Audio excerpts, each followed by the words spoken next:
নিজের ভাগ্যকে আমি বিশ্বাস করতে পারি না মা। সুখের মুখ দেখা আমার কপালে লেখা নেই। খুব খুব ভয় করে জানো তো মা। আজ এত কিছু একসঙ্গে পেলাম, ঠাকুর সবটা কেড়ে নেবে না তো? কেন এভাবে বলছিস আলো? এসব অলক্ষণের কথা যে মুখেও আনতে নেই। আনতাম না জানো মা, ওরা না আমাকে ঘর থেকে চলে যেতে বললো। কি এমন কথা আছে বলো তো? আরে আরে বাবা, ব্যবসার কথা তো থাকতে পারে, তাই না? তুই চিন্তা করছিস কেন আগে থেকে এত? ওনার কোনো বিপদ হলো না তো?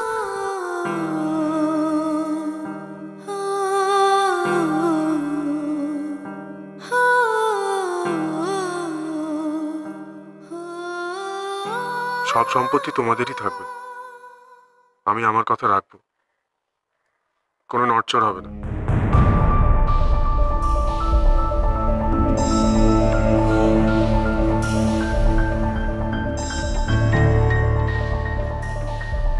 তোমার মনে নেই তুমি কি কথা দিয়েছিলে?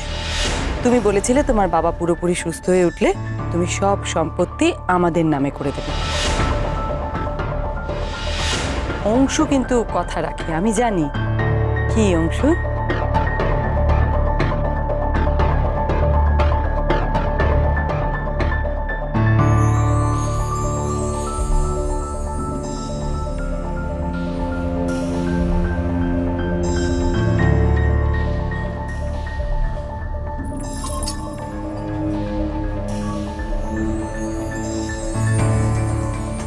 মা,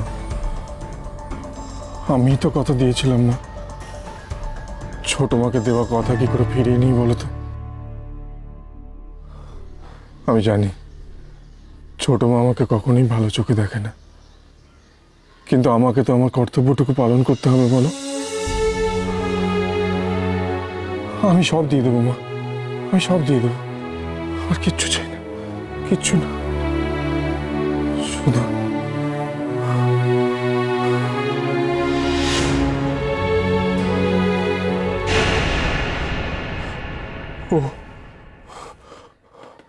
ওনার কি হবে? ওনার কি হবে? মা, মা আমি না হয় সব ছেড়ে ছুড়ে দিয়ে চলে যাব, কিন্তু কিন্তু কেন কেন আমার ভাগ্যের সঙ্গে আমার একটা সুন্দর মেয়ের ভাগ্য জড়িয়ে গেল বলতে পারো? কেন? এ তোমাদের ভগবানের কেমন বিচার মা? কেমন বিচার? হ্যাঁ, কেমন বিচার?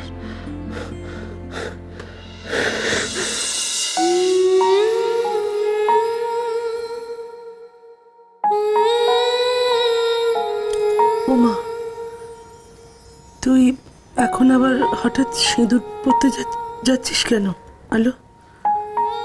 জানি না মা, মনটা বড় অস্থির লাগছে।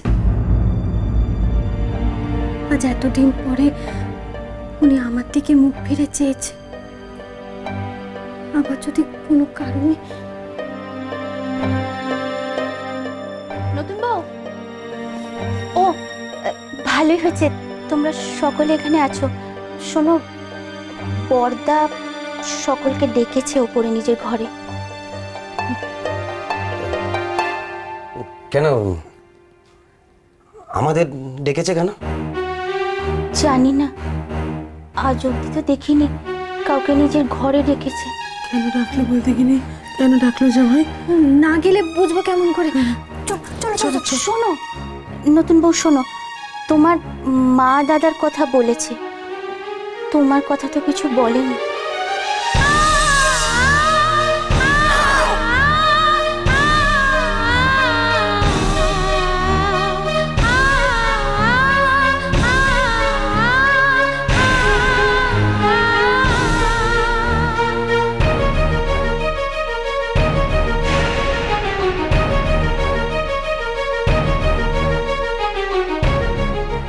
সর্বনাশ হলো মা,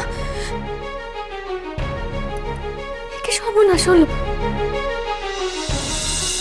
জোর খবর, জোর খবর, জোর খবর। ও কি রে, কি হচ্ছে? মহারাজ পাঁচরানীর পরিবারকে তার দরবারে তলব করেছেন। হুমা, সে কি খবরটা আবার বাড়িতে ছড়াবে? মহারাজা শ্রী শ্রী রামচন্দ্র বনবাসে যাচ্ছেন, সেটা জানাবে বোধহয়। তাছাড়া আর কি করবে? আর কি করবে? একটা ভিখিরি তো আর 10টা ভিখিরির দায়িত্ব নিতে পারে না। মহারাজকে যখন একবার টেনে হিঁচড়ে মাটিতে নামিয়েছি, তখন আর কি বলবে? বলেছিলাম না, সকলের 20 দাঁত আমি ভাঙব। এবার দেখো আর কি কি হয়।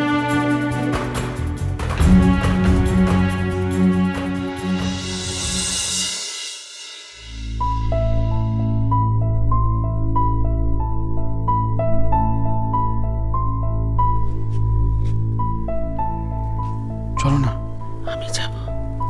চলো না, ডাকো। বাবা,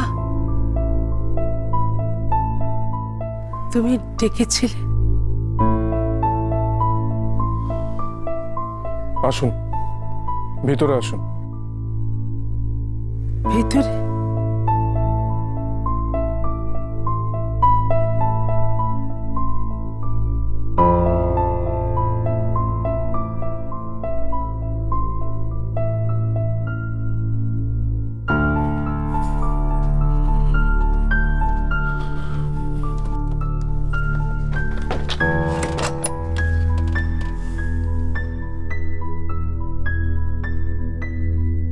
কি হয়েছে বাবা?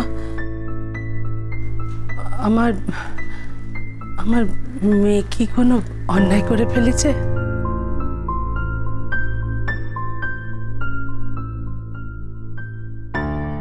আপনারা আপনাদের মেয়ের বিয়ের ব্যবস্থা করুন।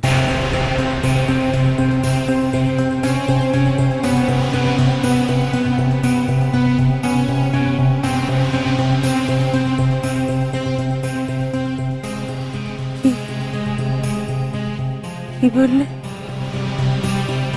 কিসের ব্যবস্থা করব?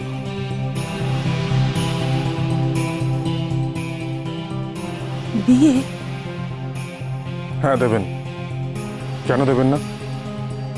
আমার সঙ্গে বিয়েটা তো কোনো বিয়েই নয়। আর আমি তো আগেও বলেছি, এখনো বলছি, সামান্য একটা ভুলের শাস্তি কেউ সারা জীবন ধরে ভোগ করতে পারে না।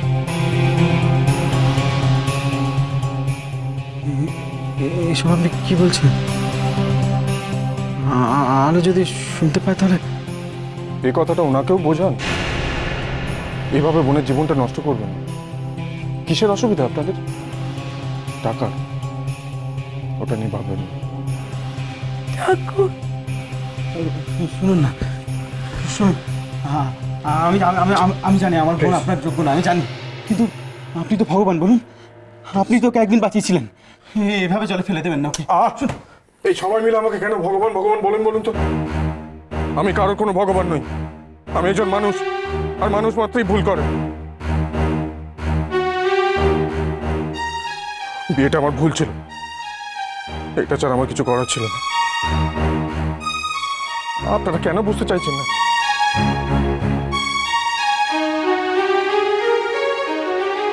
আমি জানি না, আমাকে সকলে ভুল বুঝবে, কিন্তু আমাকে কঠিন থাকতেই হবে। আলোর মঙ্গলের জন্য এইটুকু আমাকে করতেই হবে।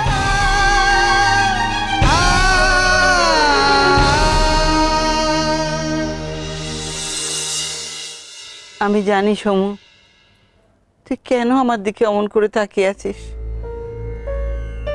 অংশুকে বোঝাতে বলছিস, তাই তো? কিন্তু ওকে বোঝার পাত্র রে, এমন মোক্ষম জায়গায় ঘা দিয়েছে।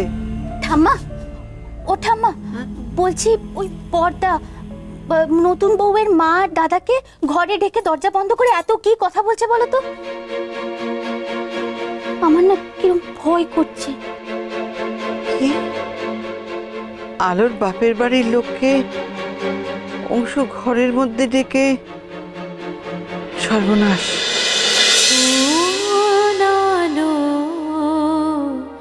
লাগলো চোখে